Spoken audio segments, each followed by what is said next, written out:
And here we go. Hi, everybody. Welcome to the show. Thank you for coming. Thanks for everybody being here in the live chat.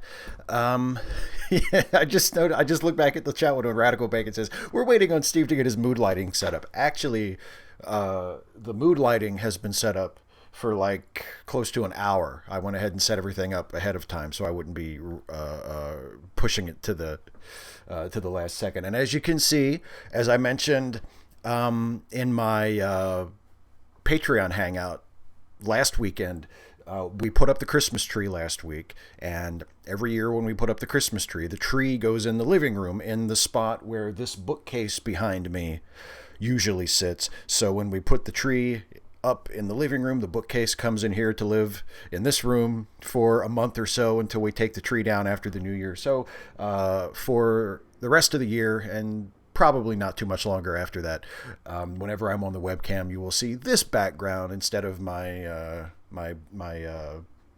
plain white backdrop with the lights on it, because that's just the way it goes. That's just the way it is.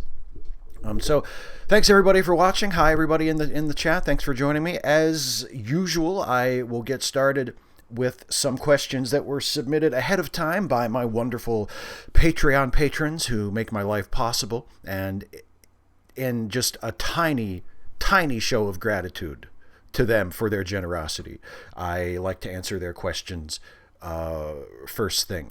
So yeah, Radical Bacon also says talking in front of books makes you look smart or something. Yes, it does. Yes, it does.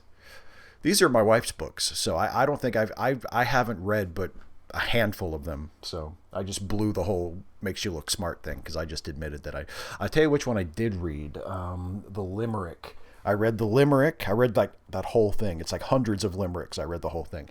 And there's a compendium of Mark Twain that I read most of, not all of it, but so I've read a couple of them. The ones on the top shelf because they were the easiest to see. Anyway, let's answer some pre-submitted questions. So if you're with me in the live chat and you have questions for me, just hold on to them for a few minutes and I'll get to them after I get through some of the pre-submitted patron questions. So first is a question. It's actually kind of a request, and it's a sad one, from my friend John Brockman, who regular viewers will know. John's cat unfortunately passed away this week. He says, my cat Sappho died last night. Hug yours for me. And of course, I would be very happy to hug Adi in honor of Sappho. In fact, I did hug Adi as requested by John, and I recorded it, and I'm going to show that to you now. This is how it went a little bit earlier today when I went to hug Adi for in memory of John's cat Sappho. I have to hug you, okay? I have to hug you. Yeah, I'm gonna give you a kitty hug. Yeah, it's for my friend. It's for my friend who is sad. Yeah. Yes.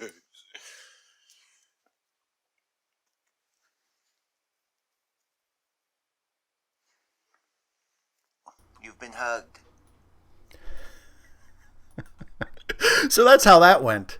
So in all seriousness, John, I'm very, very, very sorry to hear about your loss, and I hope that I hope that weird cell phone video of me hugging and really, really bothering my cat makes you feel better. I'm really sorry to hear that.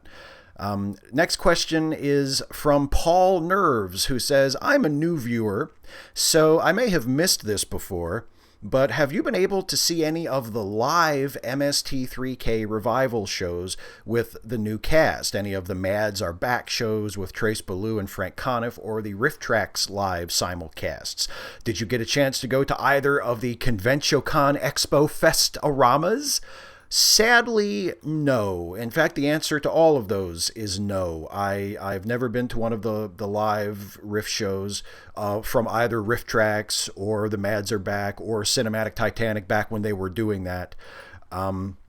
Actually, the Mads Are Back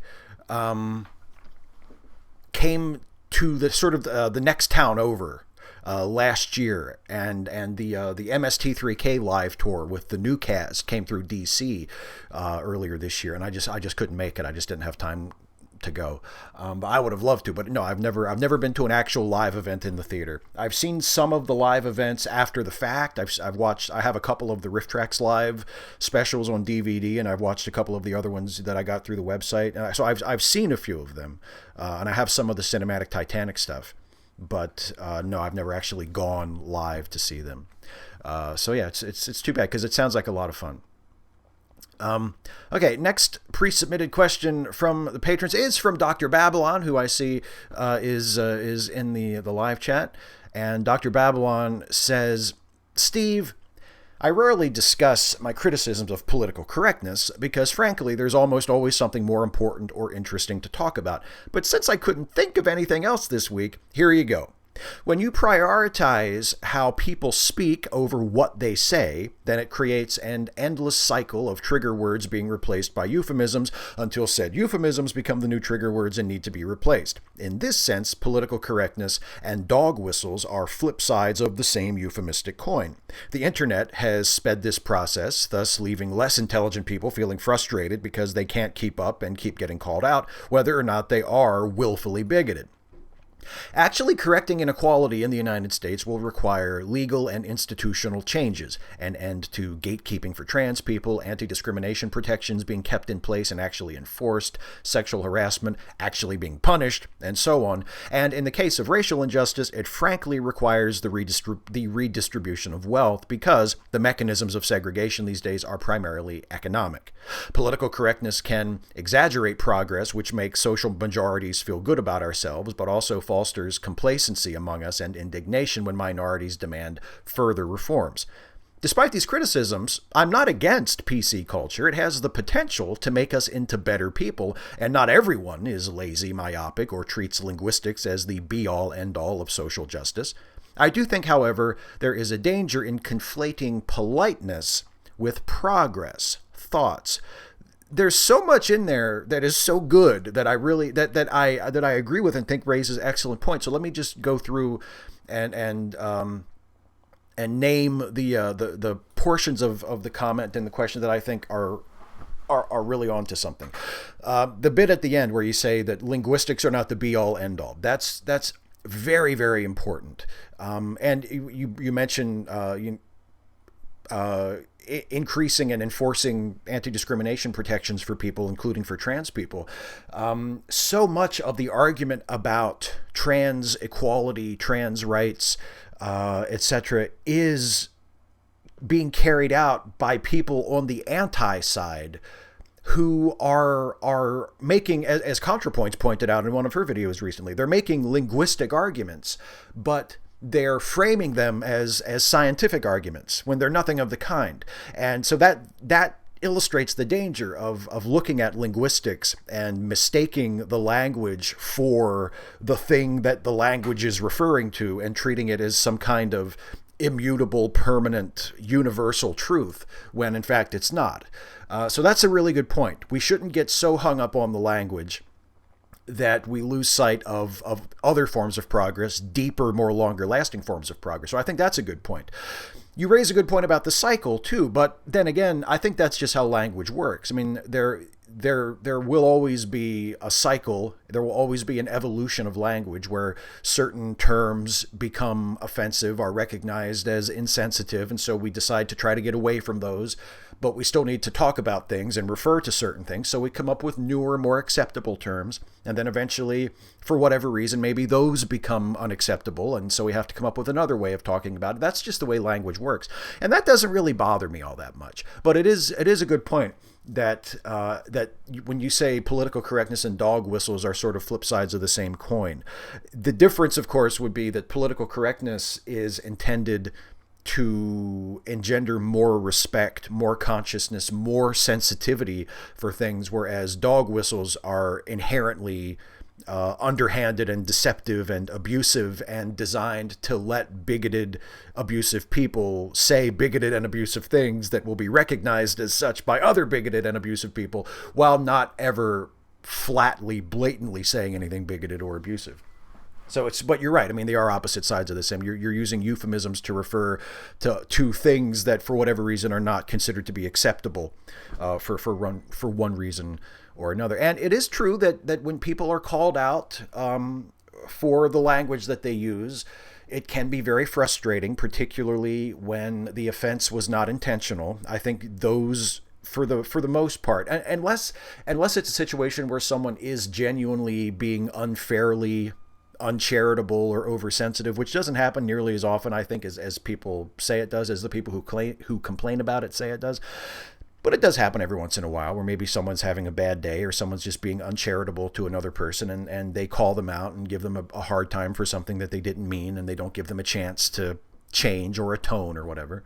But most of the time in those situations, I think that's an opportunity for us to listen to what the other person is saying, to try to understand why they're upset or why we offended them, and learn and grow from that and try to do better next time. Which you allude to at the end of the question when you say that it has the potential to make us into better people. If we recognize why a given term is considered unacceptable now, maybe it used to be, but no longer, and we understand why that's hurtful to people, or why that's damaging to people, or dangerous, or whatever the reason is that it has been deemed unacceptable.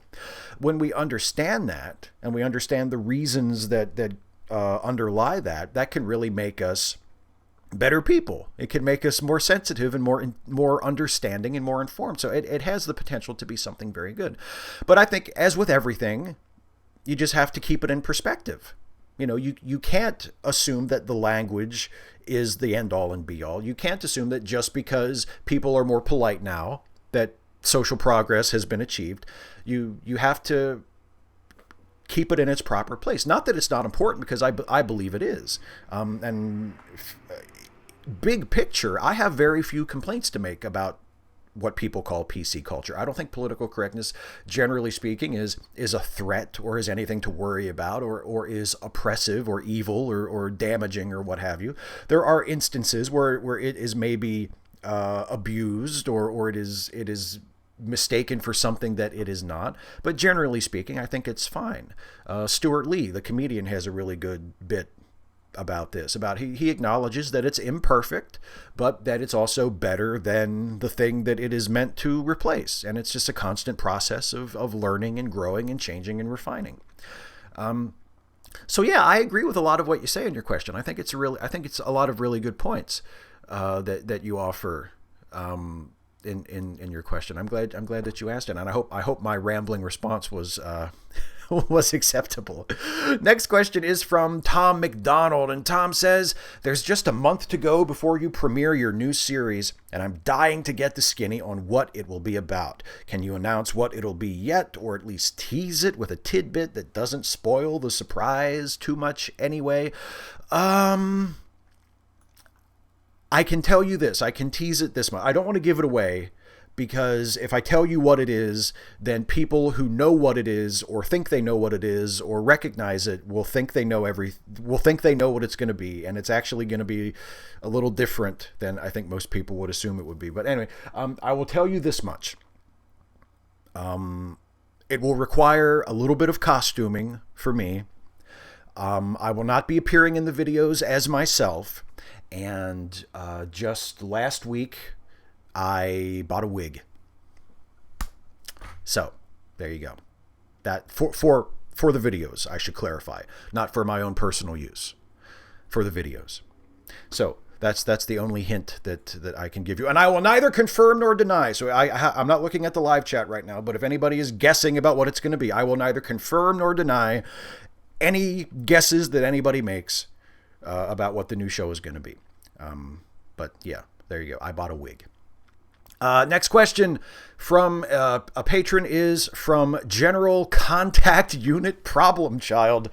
Children born into the Sentinelese tribe aren't just isolated from idiot missionaries, they're also isolated from things like access to a modern education or modern medical care. Do you not think it's unjust that a person's prospects in life should be so severely limited because they were born into a xenophobic hunter-gatherer tribe? Now, this is a very interesting question. The general answer I want to give to it is that no, I don't think it's unfair or unjust because we're imposing our idea of what a person's prospects ought to be. The prospects of the Sentinelese tribe appear limited to us because we're judging them by our standards, and we're comparing their life on their island to our lives on the entire planet in a globally interconnected culture. And of course, those of us who are, for the most part, pleased with the globally, at least with the potential of our globally interconnected culture, if not the things that actually happen in it very often. Of course, we look at the lives that they lead, or that we presume they lead on an island, and it doesn't seem like it's very much to get excited about. And we might think, oh, isn't it a shame, that they don't have access to the centuries and centuries of accumulated knowledge that we have, and they don't have access to our technology, and perhaps we don't know what the state of their science is, or what the state of their beliefs are, but we might presume that they don't know as much about the way the world works, or the way the universe operates as we do, because they don't have access to the highly advanced technological scientific instruments that have allowed us to discover those things at very high levels. And I think that's all true. And I know I personally would not want to trade my life for a life on North Sentinel Island. But no, I don't think it's right. I think it's very presumptuous and very sort of patrician and colonialist to look at the people that live on that island and just sort of assume that they're missing out, and that it's wrong that they don't get to, experience the rest of the world with us. They don't seem too interested in what goes on off the island. I think one of the estimates I read last week when the missionary was killed, and I was reading about this and researching it to write a segment about it for the last Facepalm 5 video. I think the estimate I read was that people have lived there on that island for around 50,000 years. So they have a very long history, and they have been there isolated, or as far as we can tell, mostly isolated, without regular prolonged contact with other cultures for a very, very, very long time. And they seem to be okay. They seem to be getting along fine. I mean, they have suffered some losses. They have suffered some disasters. And of course, the population of all of those islands was devastated as a result of colonialism, as a result of disease brought by European settlers and European colonialists. So it's not as though they're completely pristine and untouched, but relatively speaking, given all of those issues, they seem like they're getting along okay. They don't need any help from us. They don't want any help from us. It would be tricky for them to even get help from us, given the disease situation and the fact that they are so isolated that what might be a minor, easily treated illness for one of us could wipe out the entire population of their island. So no, I don't think they're missing out. I don't think it's unjust that as we would say, their prospects are limited. And as far as them being xenophobic, they come by that honestly. I mean, yes, it is a shame. It's a terrible shame that they are so hostile to outsiders. But the reason they're hostile to outsiders is because they've been treated horribly by outsiders, because British explorers landed on their island in the 1800s and abducted people and killed people and took children away and then brought them back, and who knows what stories those children had to tell. And the people of North Sentinel Island have every right, I think, given how they've been treated, to be suspicious, to be hostile to outsiders, to have a very negative view of the outside world. It's sad, it's a shame, but I can't blame them for it. So, but no, I don't think that it's unjust that their prospects are so severely limited. I think it's unjust the way their island has and their people have been treated in the past. That's what I think is unjust. Next question is from Matthew Rick, and this is a good one. What is your favorite episode of Mystery Science Theater? This question comes up time and time again, because as I've said many times, I'm a huge fan of Mystery Science Theater. That's the whole reason why I do the Turkey Day episodes of Steve and Stuffy, where we riff, weird, bad little short films, because it's a tribute to Mystery Science Theater, one of my favorite shows ever. And going back to a couple years ago when I would do, actually, I guess just last year, when I was still doing the You Had to Ask Q&A videos every week instead of doing these live streams. Every once in a while, someone would ask, what's your favorite MST3K episode? And I think I have always given the same answer, which is it's The Amazing Colossal Man. And the reason that The Amazing Colossal Man is my favorite episode, or at least is my go-to answer to that question, is because The Amazing Colossal Man was the first episode of MST3K I ever saw. And that was the episode that got me hooked on the show immediately.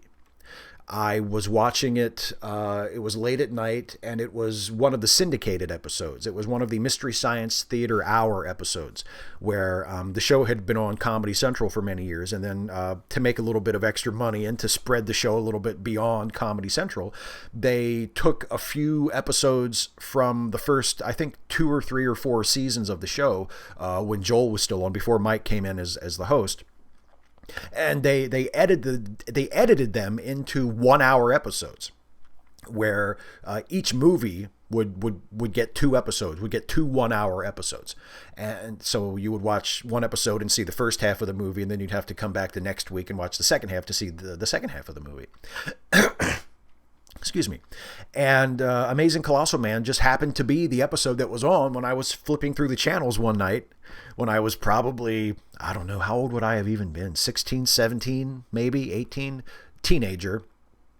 I was flipping through the channels and I found it, and I had never seen it before. And I thought, I just instantly got it. I instantly knew what it was. I knew what they were doing. I knew why they were talking back to the movie.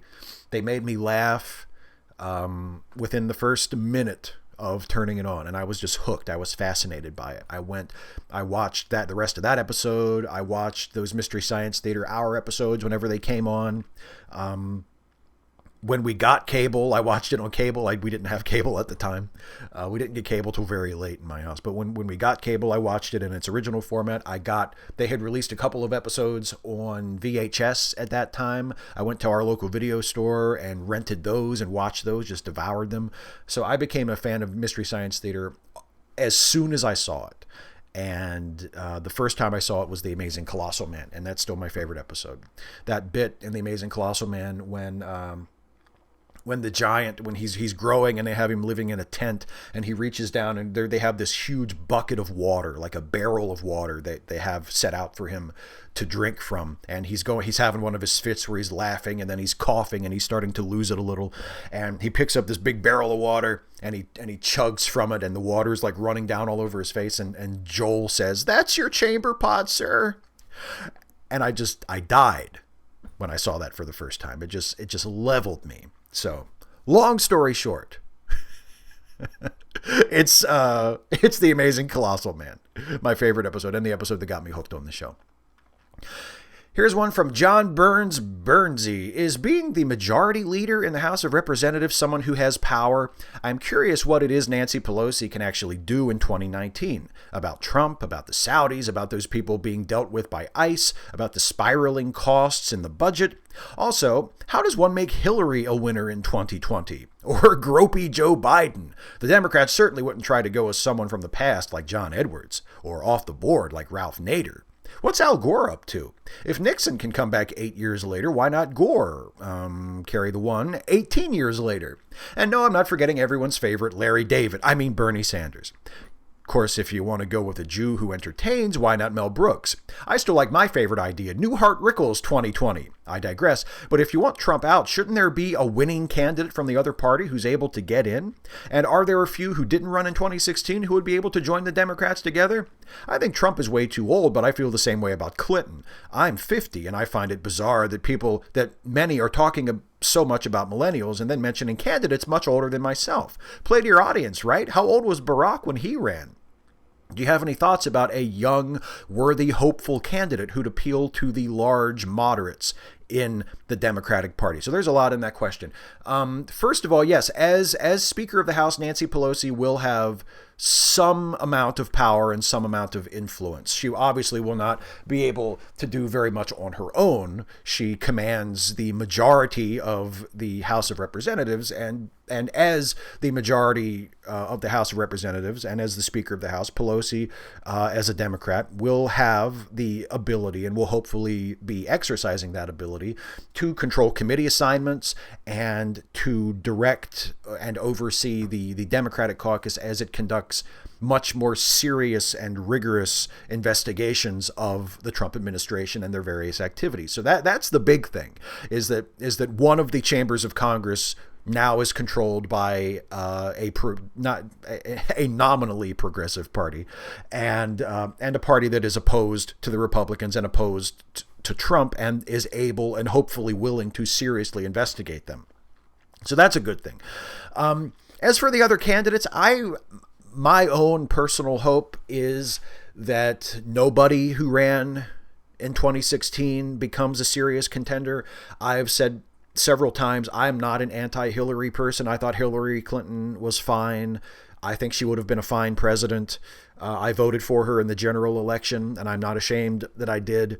I voted for Bernie Sanders in the primary election, and I'm not embarrassed that I did that either. But I don't think either one of them should run this time. I want someone who, on the national scene, as far as presidential races, is a relatively fresh face. And there are a lot of candidates in the party who I think could do that. Cory Booker is one. Kamala Harris is one. Elizabeth Warren is one. So I think that there's a deep enough bench on the Democratic Party that we can mount a pretty good primary and pick a pretty good candidate. Now, none of the candidates I mentioned just now are perfect. Some of them have very, very serious problems. Some of them have problems that are problems for people further to the left of me. Some have problems that are problems for people that are further toward the center or the right for me. Some of them have problems that are problems personally for me, that wouldn't make them my ideal candidate. But all three of them are people that I would certainly vote for in a general election if they were the nominee. And I think all three of them, plus other people like Kirsten Gillibrand is another one. Again, not a perfect candidate, but a candidate that might be a good one. There are any number of people who I think could be strong, good candidates who are not in their 70s and 80s, who are not of Bernie or Hillary's generation, who are a bit younger, a bit newer as far as the national scene goes, a bit fresher, and I think would be good candidates. So yes, there is definitely a strong possibility that we will have a solid Democratic presidential candidate in 2020 who is not Hillary Clinton or Joe Biden or Bernie Sanders or any, and certainly not John Edwards. John Edwards is finished. Next question is from some random geek. He says, I'm subbed to 450 YouTube channels. Is that a ridiculous number of channels to sub to? Have you watched Legion? Have you read The Conquest of Bread by Peter Kropotkin? Have you seen the new She-Ra? You should. It is awesome. Okay, so 450 channels is a ridiculous number for me, but if it works for you, it works for you. I haven't watched Legion. Sorry, Leto. I haven't read The Conquest of Bread. Sorry, some random geek, and also Leto. And I have not seen the new She-Ra yet. I fully intend to watch it. I just haven't gotten around to watching it because I fully intend to watch the new She-Ra. I'm really excited about it as a He-Man fan going way back and a fan of the original She-Ra show. I will definitely be checking out the new one. I just haven't had time to watch it yet. But I'm glad that you think it's awesome. I have read a couple reviews of it, and it does seem to be getting pretty decent reviews, so... Andrew Hawkins, if Jordan Peterson is Lobster Daddy and Elon Musk is Tech Daddy, what does that make Sam Harris? Not to influence your answer, but I'm thinking Brain Daddy or Torture Daddy. We could go with the Ben Stiller thing and call him a Blue Steel Daddy. You know, something like that. I don't know if he would ever make that face because he's too self-serious. He's just a joyless, self-serious douchebag. But yeah, something like that. I mean, Torture Daddy is a good one. Torture Daddy. Inhumanly Cruel Thought Experiment Daddy. let's try to think of reasons why it would be okay to bomb innocent people, Daddy. Like, I don't know. There's all kinds of things with Harris and his penchant for dark, twisted, unintentionally revealing thought experiments. You could go in all sorts of ways. Torture Daddy is a good one, though. Next, from Lucas Stefaniuk, any thoughts on Sean Carroll? Have you listened to his Mindscape podcast? I have not. I know who Sean Carroll is. I am aware that he exists. I saw him in one or two debates years ago against like creationists or Christian people. He seems okay. I don't know very much about him. I've never read any of his books. I don't know if I've ever even seen an interview with him. And I don't listen to his podcast. So I don't know. Sorry. I wish I had more to say about Sean Carroll, but I haven't paid that much attention to him. Here's one from Ben M. Have you seen the Black Mirror episode USS Callister? It is obviously a Star Trek inspired story, and I felt it was a holodeck and Lieutenant Barclay-ish inspired story with the typical sinister twist the series is known for. Again, I am very sad to say I have not seen it. I can't really say anything about it. I watched, Ashley and I watched the first 2 or 3 episodes of the first season of Black Mirror, like last year maybe, and I liked it. I thought it was terrific, but we just never got around to watching the rest of it. It was just one of those things. I have a bunch of shows like that are just piled up where I watched the first 2 or 3 episodes and I was like, oh, that's really good, we should definitely watch that, and then for whatever reason I just never got back to watching it. And Black Mirror unfortunately is one of those. So no, I saw the preview for the USS Callister episode, and yeah, I thought, wow, that looks great, that looks really cool, but I haven't watched it, so sorry.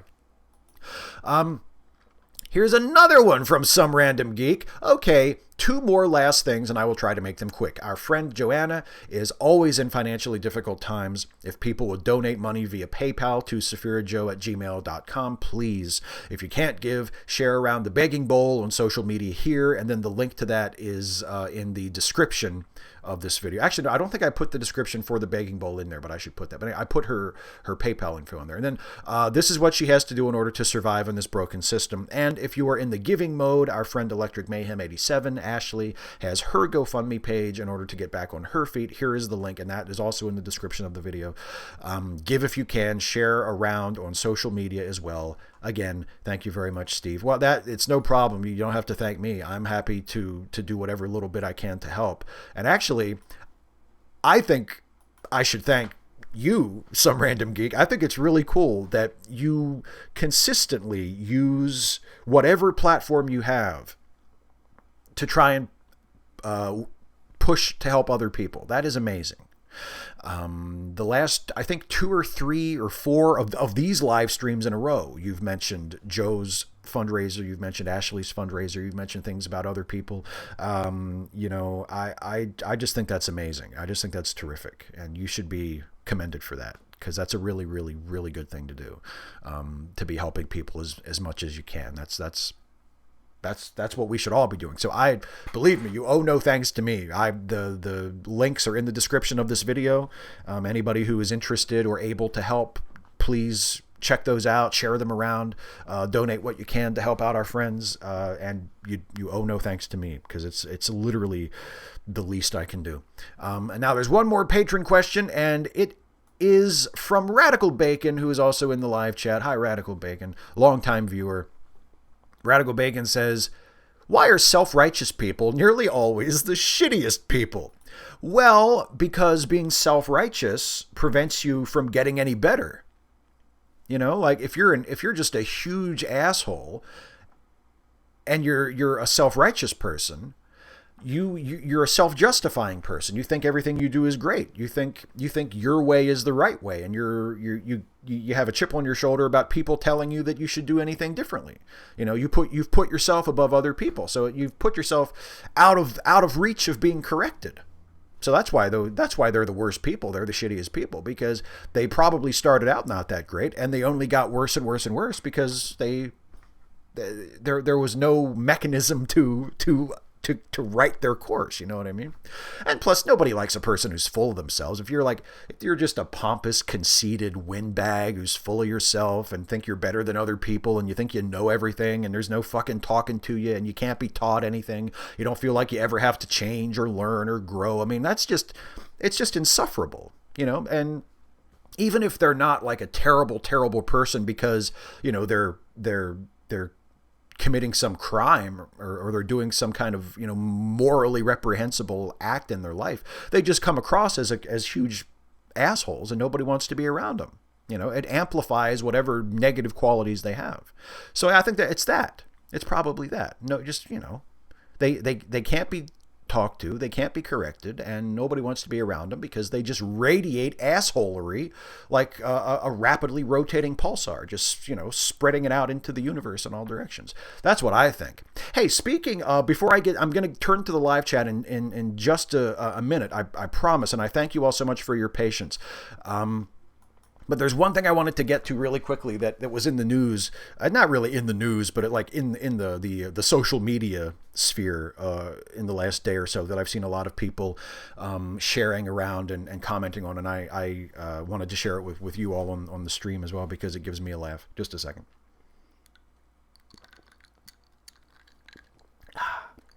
It's Everclear for those of you who are interested.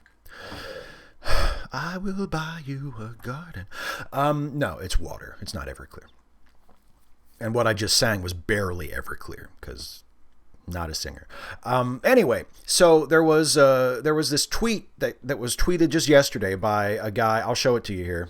I have it in my trusty web browser.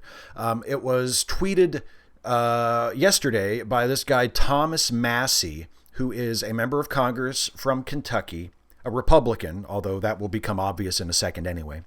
And Representative Massie says, "How long until someone runs on the platform of food stamps for all? If health care is a right, is food as well?" And of course, he's referencing the growing political momentum that is being built up after many years of trying for the universal health care, reforming the Affordable Care Act, making health care not just accessible and affordable to more people, but making it available to everybody, starting the American equivalent of like the National Health Service, you know, Medicare for all.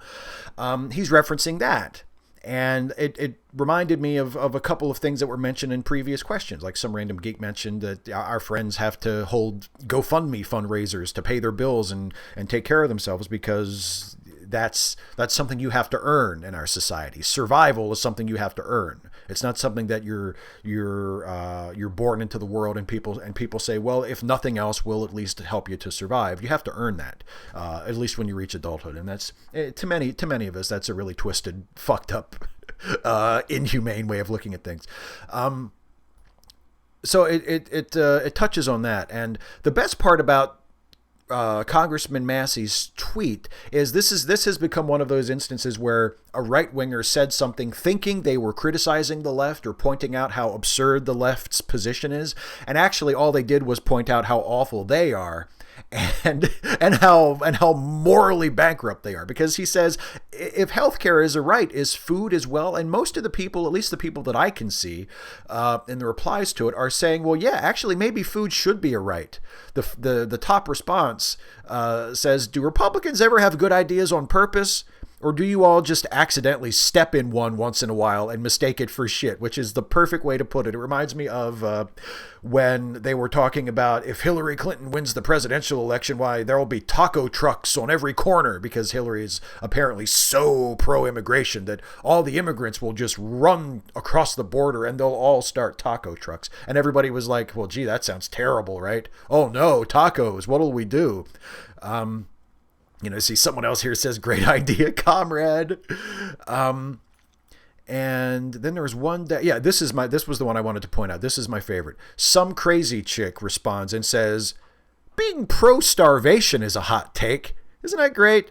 I mean, it seems like the easiest way in the world to trick Republicans into admitting how brutal and nasty and awful they are is just propose some humane policy.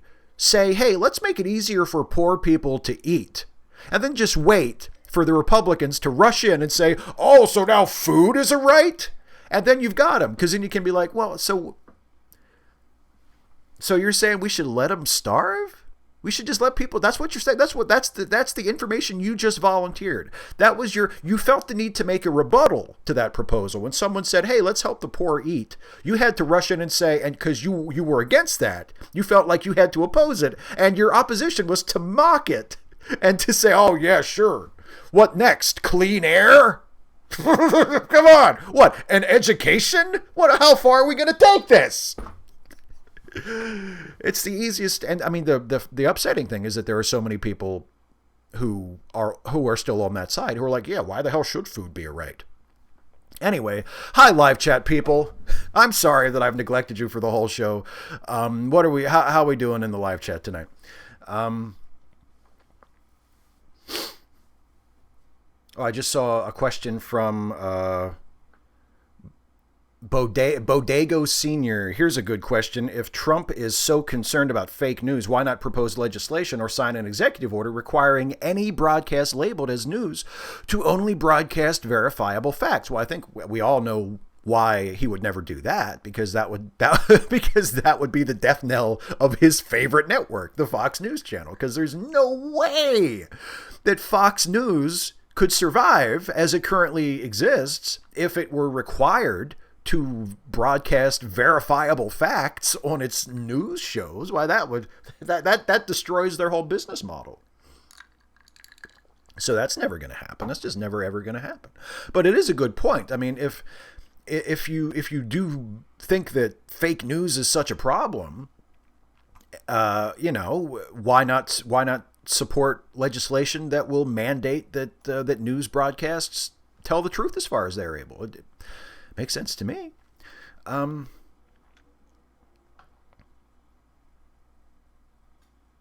Yeah, Trevor Belmont says politicians used to run on a chicken in every pot. Now they run on starve the filthy poors. Yeah.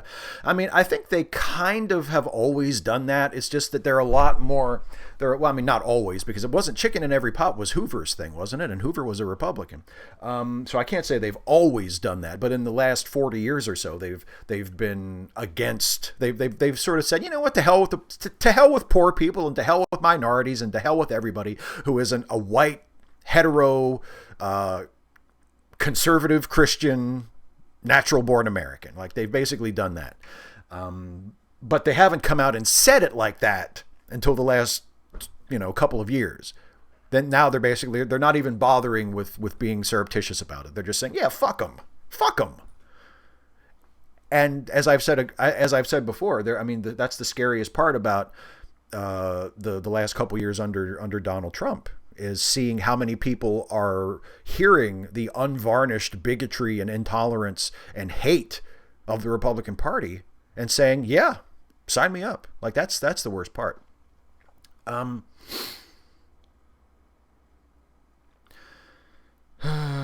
me see. I'm glad that people are doing fine in the chat, by the way.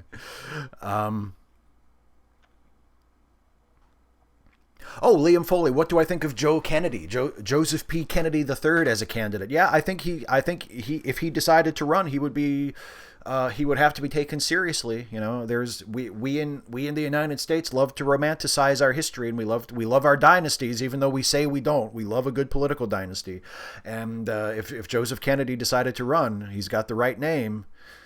He even kind of looks like a Kennedy, you know what I mean? Like he has sort of, you can tell he's a couple generations removed, or I guess he's a generation removed from Teddy and John and Bobby, isn't he? He's their son, or he's from that next generation. But you can tell there's a strong family resemblance. You can tell what family he's from.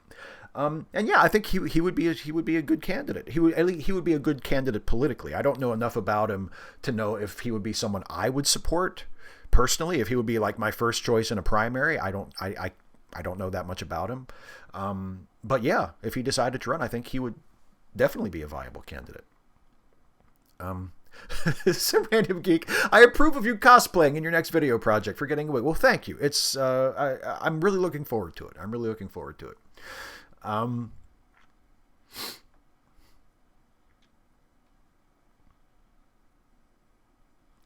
A. Trant says, what is your opinion on the proposed Discovery spinoff featuring Emperor Giorgio and the potential of there being 3 Trek series in production at the same time? I think you always have to be mindful of overexposure.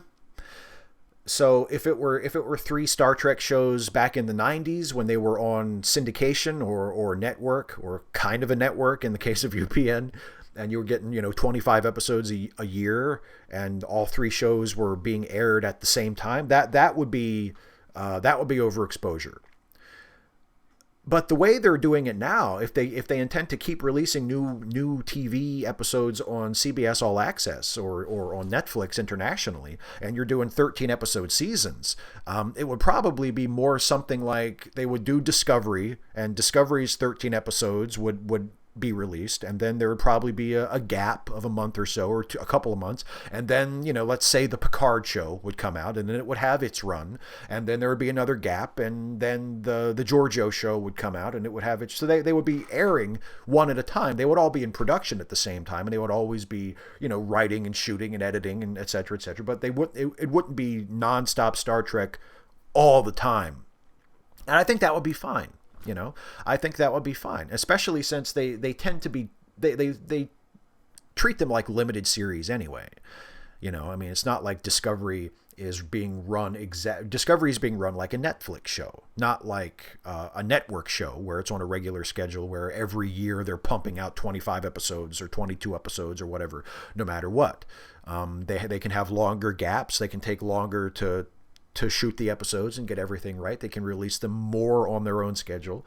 Under that model, I wouldn't mind having 3 live action Star Trek shows in production at the same time. If they all turn out to be good shows, you're not going to hear me complain. Carlisle the Cinephile says, who's your favorite Bob's Burgers character? Louise. Louise is my favorite. Radical Bacon says, is it a long wig or a short wig? It's a short wig. It's not like a long, like, down to my shoulders wig. See, I need it to match my beard. So it's a lot like my own natural hair. There's just a lot more of it, and it looks a lot bigger and cheesier than mine does. But yeah, it's not a big, like Victorian wig or anything.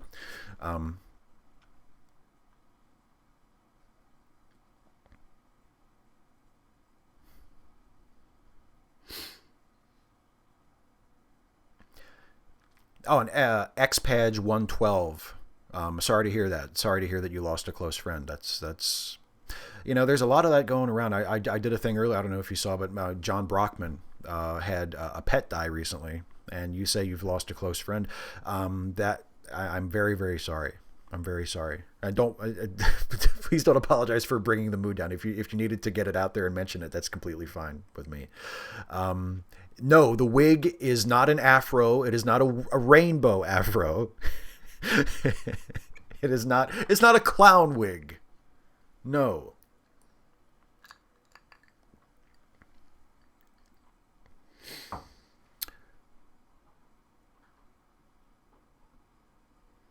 Malevolent Divinity, am I ever going to have a conversation with Destiny? I barely know who Destiny is. Destiny and I have never interacted, to my knowledge. So I don't know. I don't know what we would talk about. I don't know if that's something I would want to do or be interested in. I have no idea. It's not something it's not something I have expended a moment's thought on ever. So I can't really say.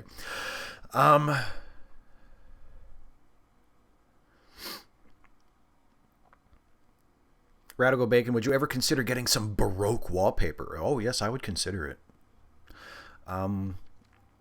Il Cole de Boer, can gerrymandering be fought? Yes, absolutely, and it is being fought in many different places. Here in Maryland, where I live, there was just a court case that was decided just right before the election, actually, that ruled that we have to redraw our congressional districts because the congressional districts in Maryland have been gerrymandered. And unfortunately, that is mostly the doing of the Democrats.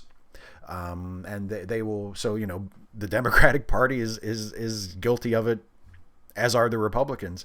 And the congressional districts in Maryland will have to be redrawn. And if the state legislature is unable to agree on a new electoral map, then the court will appoint an independent commission to draw a new electoral map themselves. And yeah, of course it can be fought, and it must be. It must be fought.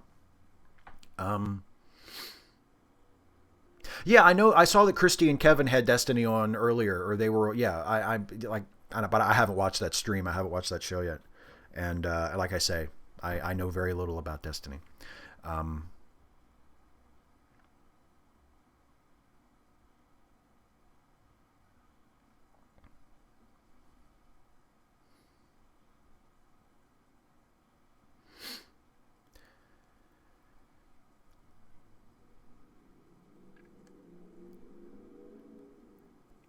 Billy, can we ensure in both sets of primaries that all the votes are counted in the U.S.? Yeah, I would like to. That should be the standard, don't you think? I mean, all the votes, even in an election that's not close enough for absentee ballots or provisional ballots to make a difference, you would think that ideally speaking, all of the votes would be counted eventually, right? I would like to think so.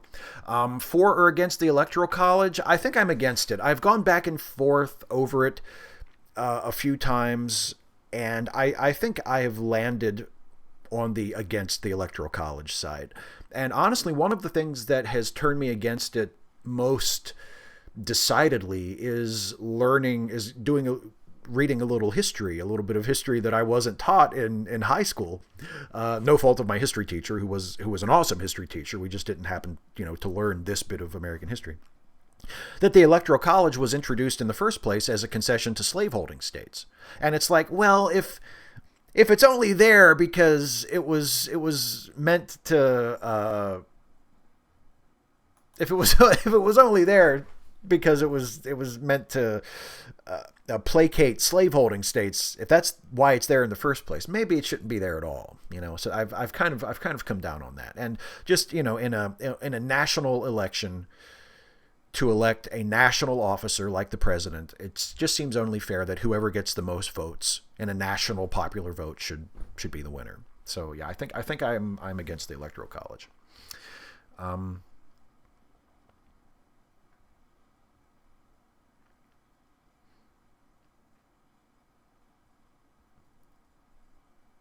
Malevolent Divinity. Do you think we could get Alexandria Ocasio-Cortez a fake ID saying she's 35 and turn her into a president? I would not be shocked, given the amount of attention she has gotten and given how well she has handled the aftermath of her election and how good she is at parrying criticism and handling shitty people who try to come at her. And just how impressive she is in several ways. I would not be surprised at all if she ran. I hope it's not for a while yet. I hope it's not. I mean, obviously it can't be for a while until she's of age, but I would hope maybe in another 10 years or so, maybe another 10 or 12 years when she's in her early 40s. I would love to see her run for president. And if she remains in politics and remains successful, I would not be surprised by that at all.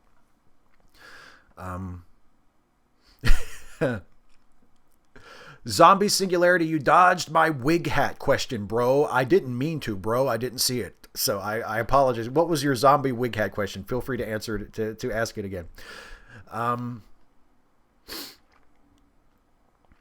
Fallout 2 Forever. Just watched the DS9 Season 2 episode Tribunal, and I'm curious about your thoughts on the Cardassian legal system.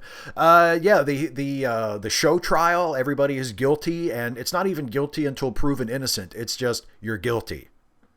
The possibility of your innocence is not even really considered. It's, no, we know you did it. You're guilty, and we're just going to put you on trial so that the people can have confidence in their justice system. Yeah, not the ideal system, is it? And that idea of performative justice being comforting to people, that hits home. I think that's probably the most biting part of it, if you want to look at the bits that are a reference to our real world. The whole idea of the Cardassians putting on show trials when they've decided the person's guilt without a trial ahead of time is that, well, the people like it. It gives the people confidence in the state because it's performative justice, and that's enough for most people, apparently. And that's something that we all need to be mindful of, that we're not just interested in performative justice, but we're interested in real justice. You see indications of that, of the problems of that, when you read stories about how prosecutors will either choose to take or not take a case based on how they think it will affect their winning percentage. Like they want to be thought of as winners. They want to be people who win cases. And when a prosecutor wins a case, like that's considered a great victory, whether the person is actually guilty or is sentenced fairly for their crime or whatever happens. It's all about getting the win. And if you get a lot of convictions, then you're a successful prosecutor. And there's an element of that I think strays into performative justice. When you watch that Deep Space Nine episode and you say, oh, that's how the Cardassians do it. And they're allowed to do it because apparently the people like it that way. They like seeing their criminals get prosecuted. It's a very dangerous thing.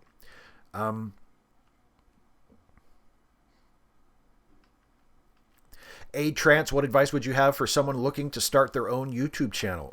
Decide what you want to do. Practice.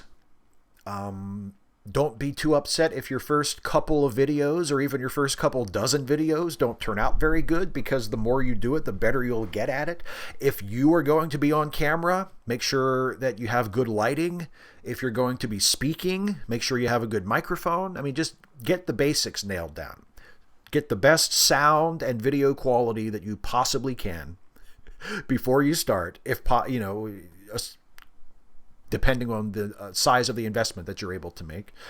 And decide what you want to do. Decide what you want to say that only you can say, or in the way that only you can say it, that is reflective of your experience or your attitudes or what have you. And then just start. Just do it and work your way through it and try to get better. And if you're and edit.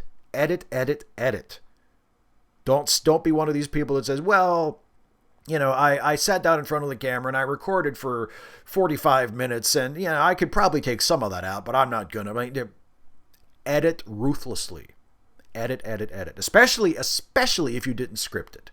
If you just sat down in front of the camera and you just kind of spoke extemporaneously, and you don't have a script to go by to cut things out, just watch your raw footage and cut it mercilessly. Because that's what I do when I pre-record stuff. Like this blather that I'm doing right here, that I'm just running on at the mouth for minutes and minutes and minutes at a time, this would all get cut out. The only reason I'm getting away with this shit is because it's live. And I can't edit it out in real time, apparently. I could in my brain, but I guess I'm just not willing to do that. But yeah, lighting, sound, and edit yourself ruthlessly, and be willing to experiment and be willing to try and fail and keep trying and get better. And figure out what you want to do.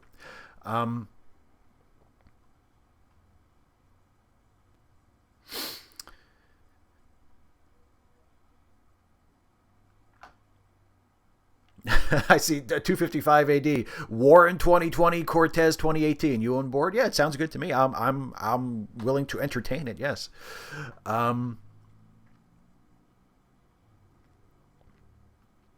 There's another one I saw here. From Fifi Man. Hey, Steve, I love your show and writing skills. Well, thank you. That's very nice of you to say. Do you have any tips for a barely high school educated individual to start writing? Yeah, read a lot and write a lot. Those are the best pieces of advice that especially an aspiring writer or someone just starting to write, I think, can receive. You will never be a great writer. You will never improve as a writer if you don't read and you don't write. And those are roughly equally important, And if there's a particular, depending on what kind of writing you do, if there's a particular genre that you want to write, if there's a particular type of writing that you want to do, seek out other writers that are doing that and that you think are good, and read their work and absorb it. And not so you can copy them, not so you can plagiarize them, but so you can see how they do things. So you can learn their mechanics. So you can pick up little tricks from them. You can see, oh, what if I want to do this in a story? How does she do it? How does he do it? You can pick up little tricks like that. That can help you in your writing, that you can then adapt to your own purposes. So yeah, read and write. Write. And don't be afraid to let other people read your stuff. And if you can take a class or join a writing group where you read each other's stuff and you give each other feedback and criticism, that's great too. I would recommend all of that. But yeah, just don't be afraid, and don't be afraid to try things. Don't be afraid. It's just like the YouTube question. Don't be afraid to try things and fail and figure out what you're good at and what you're not good at, what you can do and what you can't do, what you want to get better at, what you're not interested in. You just have to, you just have to do it. At a certain point, there reaches a point where you have to stop planning and you have to stop thinking about what you're going to do, and you have to just start doing it. You have to cut your teeth on something, as a dear friend of mine once said.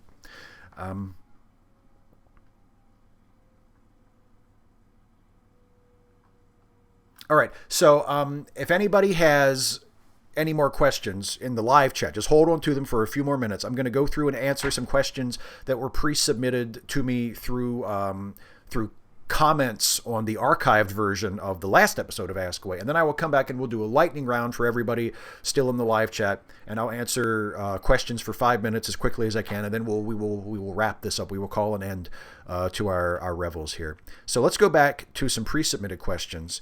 And those of you who are in the live chat, just hold on to your questions for a few more minutes and I'll be right back to you. So here are some questions left as comments on the last video. First is from Corey Donaldson, who says, have you listened to the rock band Garbage, and which of their songs like Vow, Queer, Only Happy When It Rains, Stupid Girl, Push It, Special, You Look So Fine, Shut Your Mouth, Cherry Lips, Bad Boyfriend, and Sex Is Not the Enemy is your favorite?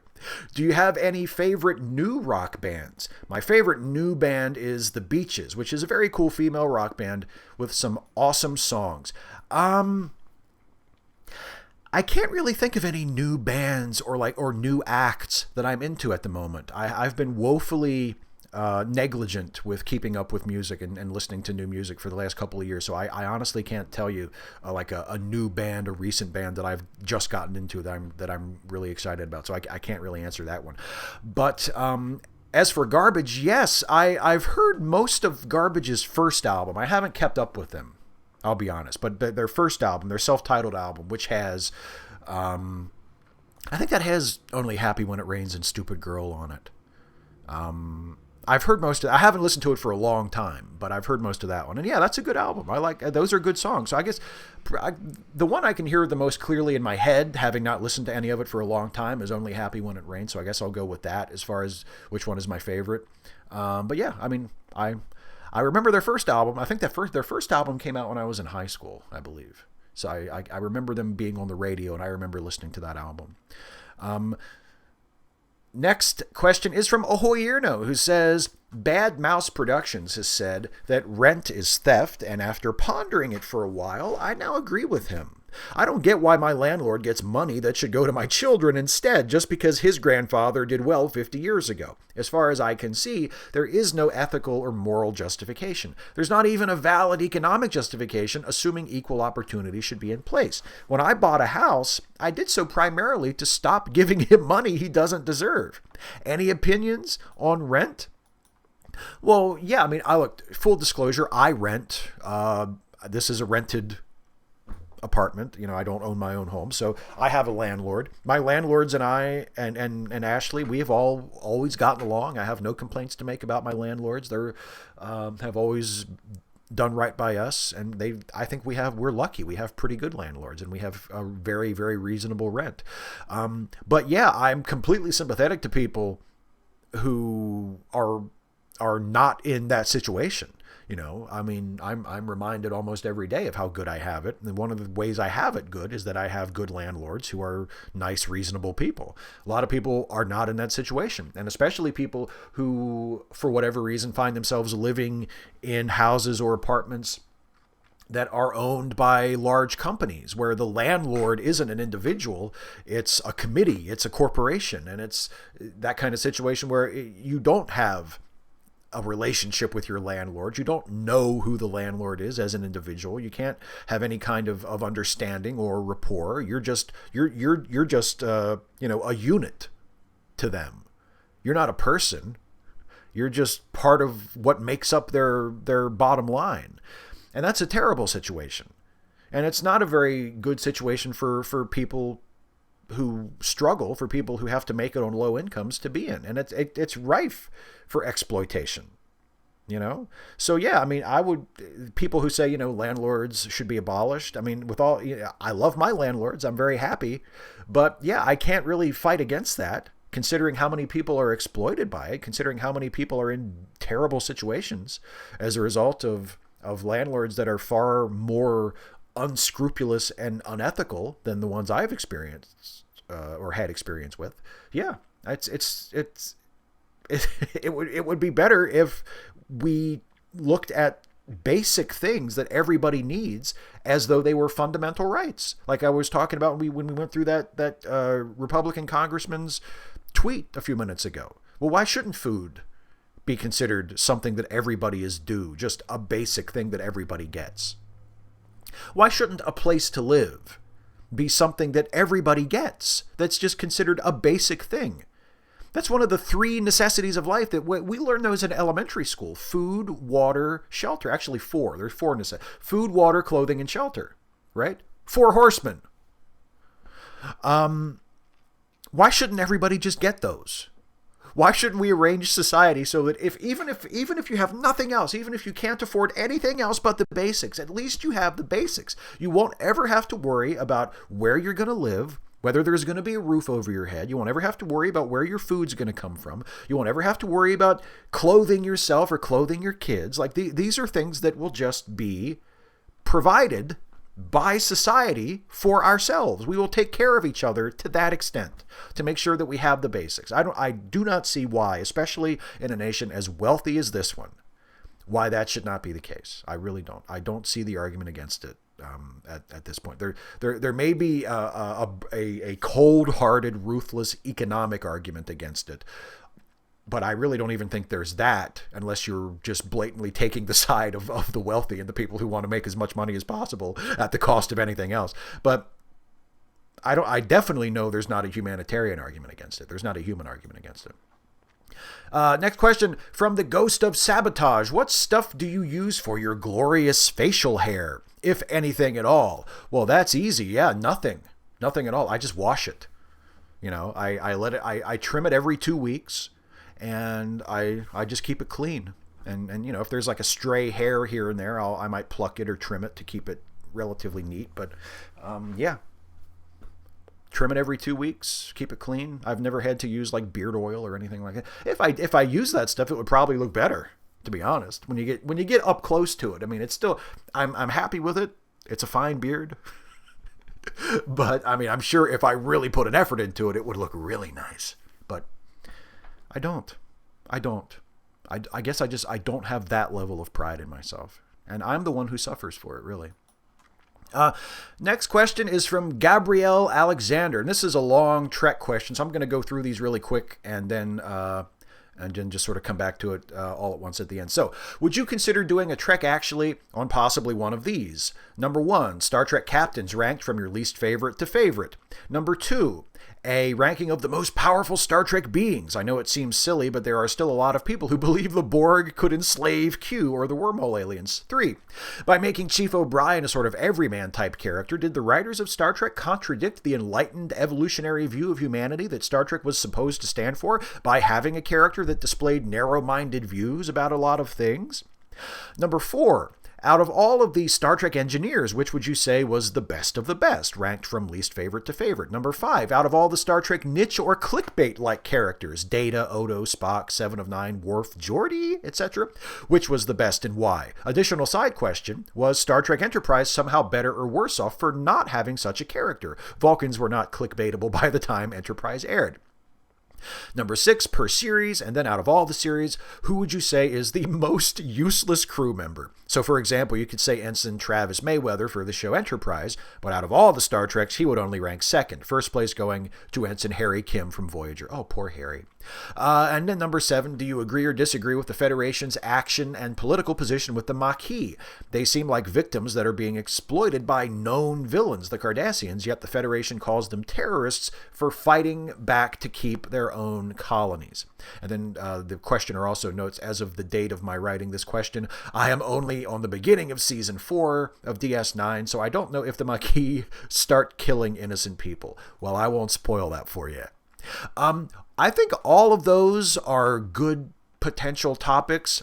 Some of them might be better suited for a not actually Trek Actually instead of a fully scripted video, just because I don't want to do, for the Trek Actually ones, I don't want to fall into the habit of doing list videos or rankings. I want the Trek Actually videos all to have like a thesis and an argument or an observation or something beyond, best episode, best character, worst character. But for something like a not actually Trek Actually, which is a lot looser and more informal and not scripted, that would definitely be something I would be open to doing. And it gives me a perfect opportunity to remind everybody that from January on, the topics of new Trek Actually videos will be decided by Patreon patrons voting in polls. And one of the potential topics on the current poll is about the Maquis. It's actually about Eddington, but it's also about the Maquis. And that's a topic that a couple people have suggested. Are the Maquis really the bad guys, or are they actually the good guys? And I think that's a really interesting topic, and it's one that I suspect I will definitely be doing at some point. I don't know if it's going to win the poll this time, because there's another subject that is way ahead, that has gotten way more votes than any of the others, that I think is probably going to end up winning the poll. But the Eddington one and the Maquis one will definitely be on the poll regularly, and eventually I'm pretty sure that one's going to win, because a lot of people are interested in that, and I myself think that would be a really good topic for a video. So if you're not a Patreon patron and you can afford it, and you want to have some say in the new Trek Actually topics, every month from now on I'll be putting up a poll that people can vote in to determine the next Trek Actually topic. So check that out. Here's one from Johnny the Wolf.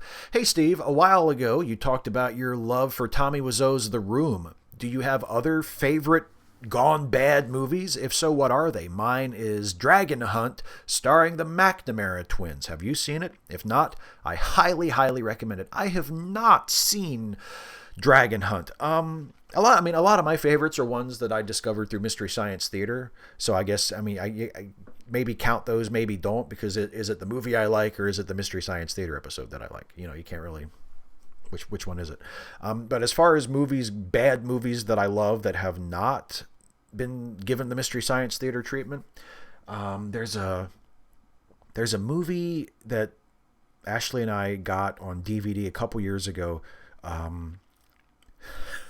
It's called Thunderhead, and the reason we got it is it came in a 2-pack with Space Mutiny, which is the subject of a great, awesome Mystery Science Theater episode. So we wanted to get like the unriffed, uncut version of Space Mutiny, and it came in this 2-pack with this other movie called Thunderhead, starring Chris Lemmon, Jack Lemmon's son, who also co-starred with noted professional wrestler and racist Hulk Hogan in the syndicated action show Thunder in Paradise. And this is a movie called Thunderhead. I think it's called Thunderhead. Yeah, either Thunderhead or Firehead. One of those. I can't be bothered to look it up. But anyway, Chris Lemmon is in it, and it is an awesomely terrible movie. I think Martin Landau is in it too. Like, oh God, can you imagine?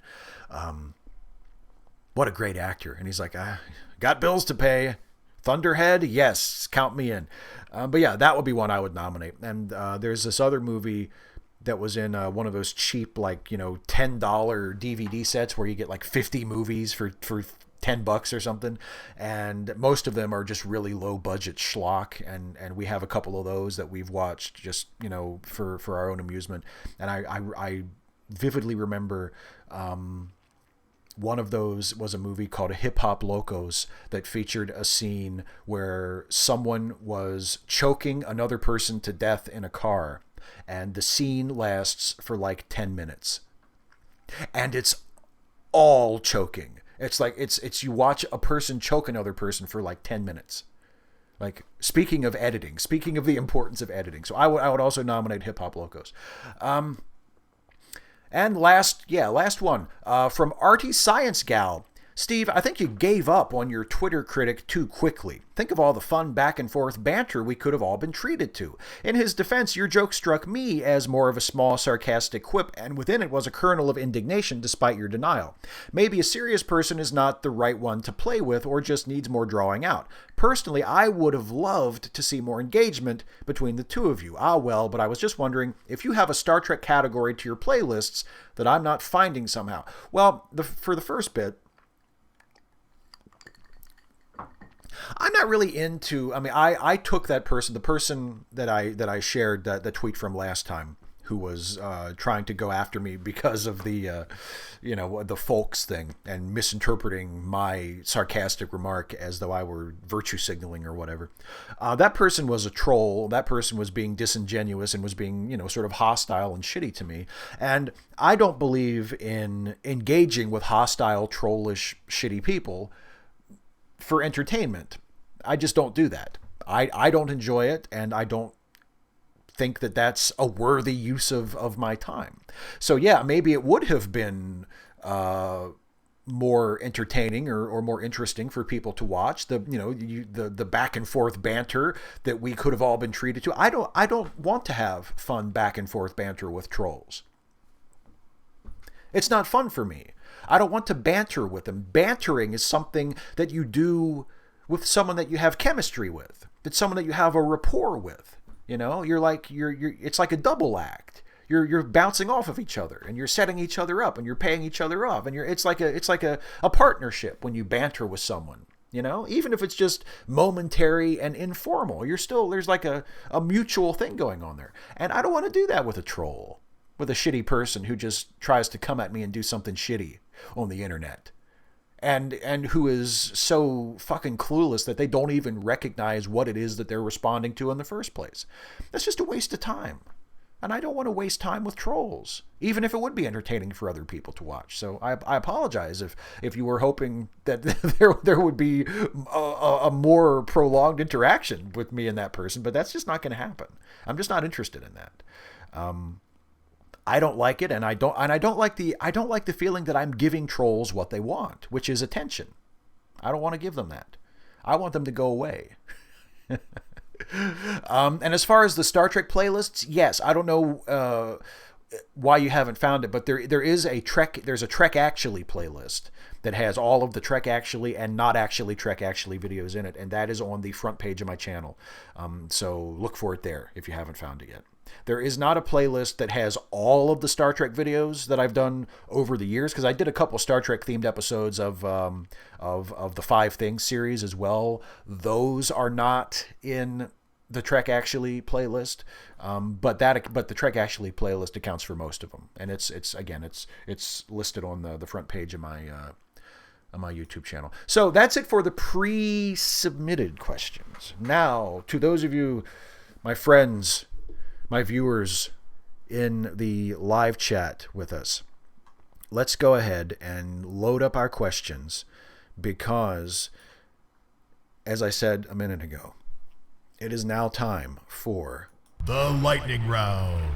Rapid fire questions, glib and adequate answers. So here we go. We know how this goes. I'm going to start the timer. It'll count down for 5 minutes, and I will answer as many questions as I possibly can in those 5 minutes. So here we go.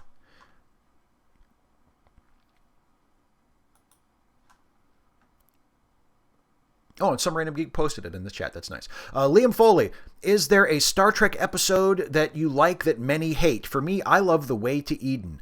Oh, God. What's an episode that I really liked that other people... I like, watching it the second or third time, I like a lot of the Ferengi episodes in Deep Space Nine. A lot of people really hate those, but I love... Some of them are really, really good, actually. And I love... Take Me Out to the Hollow Suite in Deep Space Nine. That's an episode that doesn't get a lot of love. Let me see.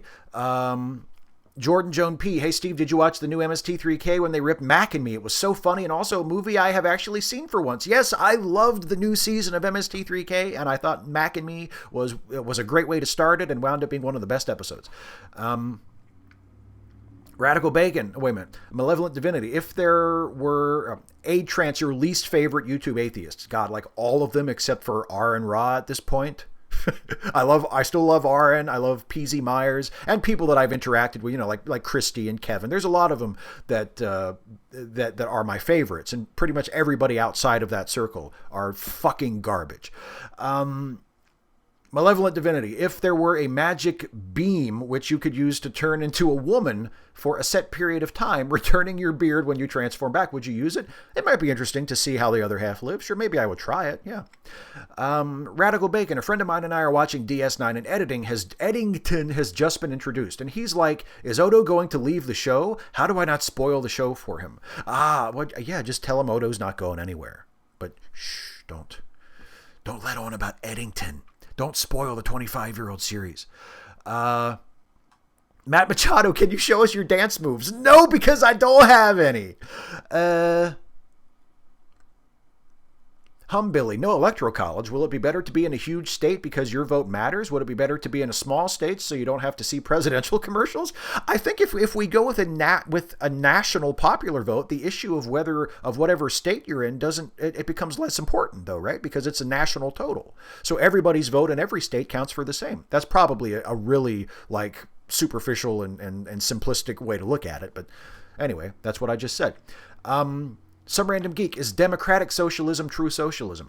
You mean like as in like the democratic socialists of America? I mean, I've always gotten the impression that socialism was a pretty elastic thing. I mean, I know technically speaking, as I was corrected on a few months ago, socialism must involve turning the means of production over to the workers.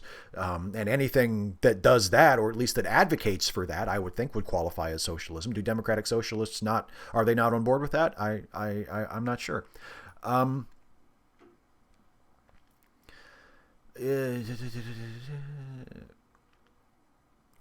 Adrian Williams, is there a single Loaxana Troy scene that isn't golden? I have to say Loaxana Troy is my least favorite character in all of Star Trek. So I think for me personally, casting no judgment on you and saying nothing about your personal taste, I think there are precious few Loaxana Troy scenes that are even halfway watchable to me. I just think she's not a good character. So we're on opposite sides for that. Although Half a Life is a really good episode, and that's probably the best Loaxana episode. And she's very good in that. Back in Me, pretty nice. Yes.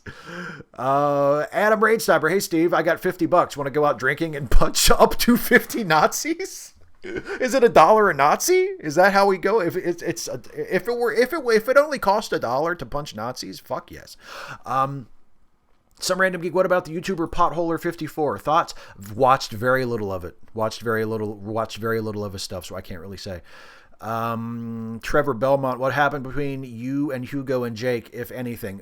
They sided with really, really shitty people, and I decided I didn't want to have anything else to do with them. That's basically what happened. What's your favorite singing scene in Star Trek? It is the Gilbert and Sullivan sing-along in Star Trek Insurrection. Worf's look when Picard goes, "Sing, Mr. Worf," and Worf's like, I love that.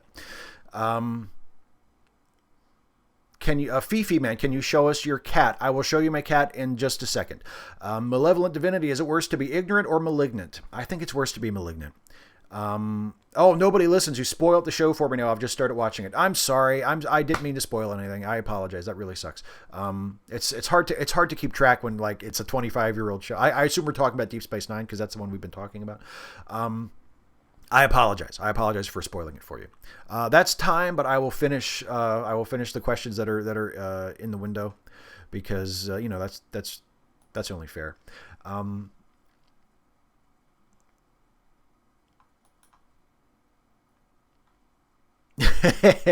Okay.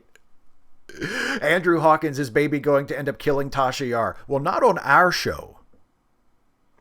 At least not for a while.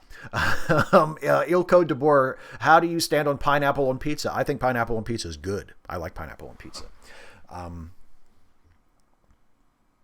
And one from earlier that I missed from Liam Foley. How important is it that the 2020 candidate doesn't get into the dirt and insult like Trump? I don't know. I mean, I don't think that I don't think that the candidates should do the same things that Trump does. I don't think that they should be as boorish and as insulting as Trump's. I think that's important. I don't think it's necessarily the most important thing, but I think it's more important to draw a very stark distinction between the inhumane and unsustainable policies proposed by Trump and the Republicans, and hopefully a more sustainable, rational, humane platform proposed by the Democrats. I think that's the most important thing. But yes, not getting into the dirt, not getting into a shit flinging contest with the angry monkey. That is also very important. 255 AD, suppose the universe is a simulation. Should we care? I don't think we should. We can't tell, right? It's just like, do we have free will or don't we? Well, if we don't, the illusion of it is so impenetrable that we might as well live as though we do. If the universe is a simulation, but it's such a good simulation that we can't detect that it even is a simulation, and there's no way out of the simulation, and there's no way of knowing what's going on outside the simulation, as seems to be the case, if indeed it is a simulation, then no, we shouldn't care. We should care about it as a philosophical question, but we shouldn't care about it, in our everyday lives. Aiden Appleby, who is your favorite character in Star Trek and why is it Barclay? Well, if it was Barclay, it would be because Dwight Schultz gives such a great performance and because Barclay is such a relatable, sympathetic character. I think my favorite character in all of Star Trek is really tough. It's hard to pick one character out of the entire franchise. I really like Captain Sisko. I really like Dr. McCoy. I really like Major Kira. It's tough to pick. It's really tough to pick. I like Data. I like Commander Riker, obviously. People say, cosplay. I'm a Riker cosplayer. I'm off-duty Riker every day. I'm cosplaying as off-duty Riker every day. Okay. Yeah, I don't. It's tough to pick. If I absolutely had to pick, it would probably be Captain Sisko. But Barclay is a great choice as well.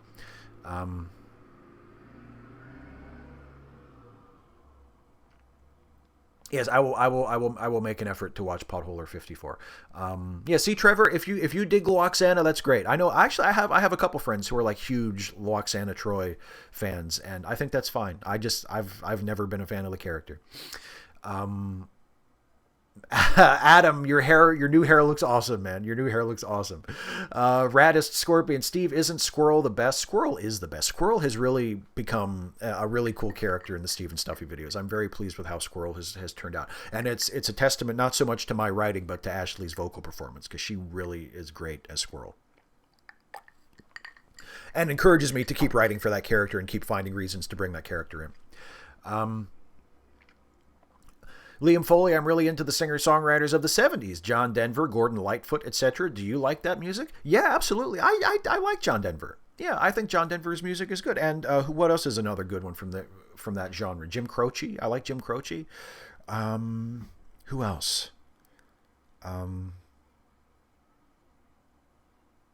can't. I'm drawing a blank. But yes, I do enjoy singer-songwriters of the 70s. Question: thoughts on Seth Andrews? I haven't talked about it for a while because I haven't been paying attention. I think he's a coward and I think he's useless. Let me see.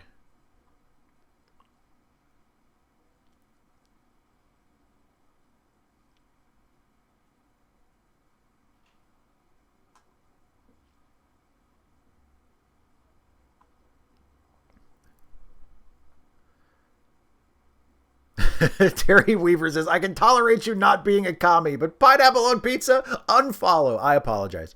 There's everybody has a breaking point. Everybody has a line that they just will not see crossed. And for you, it's pineapple on pizza. And I respect that.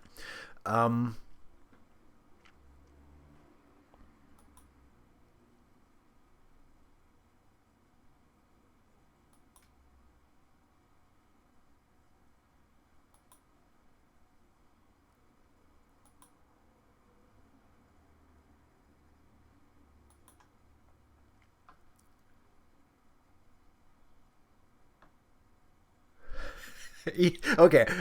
A couple more questions, and then I'm going to wrap this up because I know this is dragging.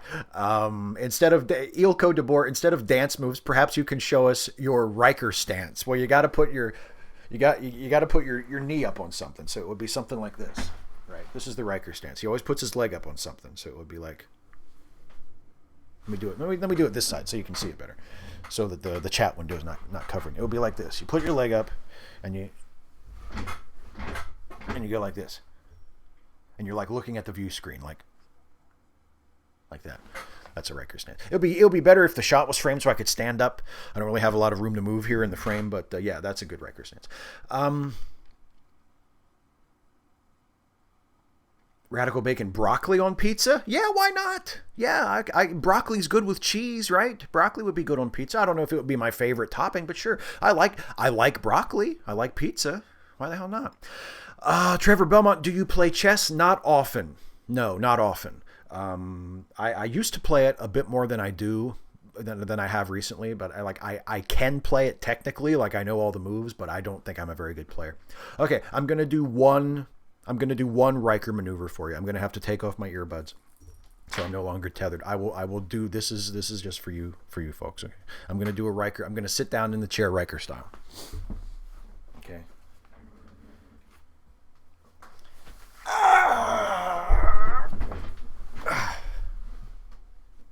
It's too high. It's too high of a chair to really do it well. And I don't have a lot of room behind me to kind of get a good run up. Like Riker would come up behind the chair and he would just like swing his leg over and just drop right down. It wasn't ideal. It wasn't an ideal Riker sit, but I feel as though it was a respectable attempt on such short notice. Favorite philosophers? I'm woefully underread when it comes to philosophy. So in terms of classical philosophers, I've read a little Socrates, and I think that's a good foundation. I like Voltaire. I read Voltaire when I was a teenager and thought Voltaire was great. I've read a little bit of oh God, now you got me having to remember shit.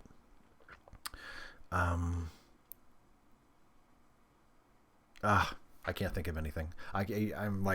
I'm drawing a blank. But no, I'm woefully underread when it comes to philosophy, especially like serious philosophers. So I can try to think of something and come back to you on that. But no, yeah, Radical Bay. Ollie Thorne is your favorite philosopher. That's a good answer. No, I didn't break anything. It's fine.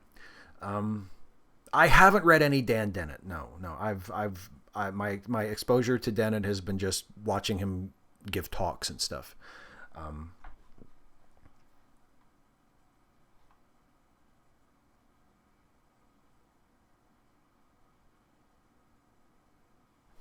Yeah, why headphones when this is a text chat? So that I can monitor any sounds that may be playing on my computer without having them.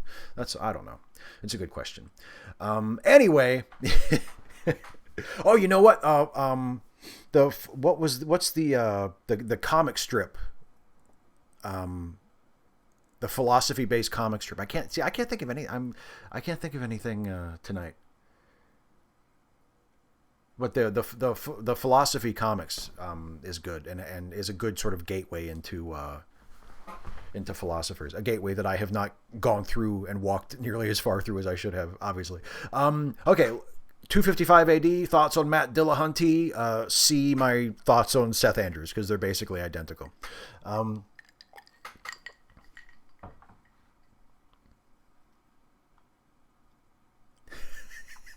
I'm sorry, something beautiful just happened in the live chat. Favorite Stargate character? I don't know. I never watched the show, so I can't really say. I'm going to call this to a close now. Thank you, everybody, for being with me in the live chat. It's all good things must come to an end, and so must this show, unfortunately. So thank you all for being with me live, as always. Thank you all in the live chat. The cat. Yes, Fifi, man. Thank you for saying. I don't know where the cat is right now, but I showed a video at the beginning of the video that was me giving Adi a hug, because John Brockman asked me to give Adi a hug for him because his cat sadly passed away recently. So if you missed the Adi hugging video from earlier, I will play that one more time before I wrap things up. So here is the video that I played earlier of me giving Adi a hug in honor of Sappho, John Brockman's late cat. Here it is. This is me showing the cat. I have to hug you. Okay? I have to hug you. Yeah, I'm gonna give you a kitty hug. Yeah, it's for my friend. It's for my friend who is sad. Yeah. Yeah.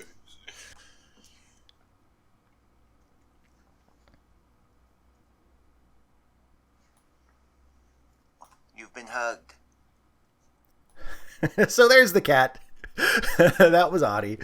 All right, that's it. Thanks for watching, everybody. If anybody in the live chat had questions that I missed, I apologize. I don't think I skipped any questions intentionally. I just didn't see it. So it was nothing personal. It was not a slight on my part intended. So thank you all so much for watching, and and I will see you in 2 weeks to do this again.